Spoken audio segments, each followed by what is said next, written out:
fait fort, et puis surtout dans les moments importants, il a été bon parce que au quatrième, il a 11 balles de break à sauver, je crois, sur 3 jeux, 4 jeux même, parce qu'il fait, je crois, 0,40, 0,40, 0,40, 15,40.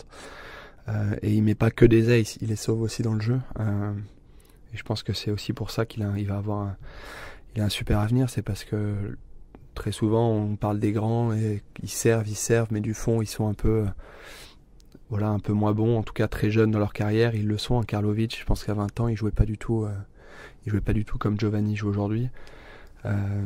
Et Giovanni, il est capable de tenir la balle du fond, il se déplace, je trouve, pour sa taille extrêmement bien. Et voilà, il est extrêmement déterminé, donc c'était une super victoire. Et moi, voilà, il a saisi l'opportunité d'être lucky, et puis il l'a bien fait. Et ça peut être un super crack, c'est peut-être le... Non, mais c'est reparti. Le tennis, on attend, tu connais nos attentes, nous les journalistes. Non, je sais pas. On se met à rêver, non? Je sais pas, non, vous avez pas tort, personne n'a tort d'attendre ça. Mais est-ce que c'est le prochain crack? Est-ce que c'est le prochain vainqueur de Grand Chelem? Voilà, honnêtement, je l'espère pour lui parce que c'est un super mec, et son staff aussi que j'apprécie particulièrement. Donc, je lui souhaite. Après, est-ce que c'est le cas? Est-ce que ça le sera? Je ne sais pas, on verra. Déjà, il faut rester en bonne santé. C'est un joueur aussi les grands, on sait, ils peuvent aussi avoir des problèmes. Il envoie quand même des services à 225 toutes les 2 minutes, donc il faut que l'épaule elle tienne. Voilà, mais en tout cas, je trouve ce qu'il fait à 20 ans, c'est sûr qu'il y a 1 an et demi, personne parlait de lui. Aujourd'hui, il va être 3e français, ou pas loin, quoi. Je pense 3 ou 4e français.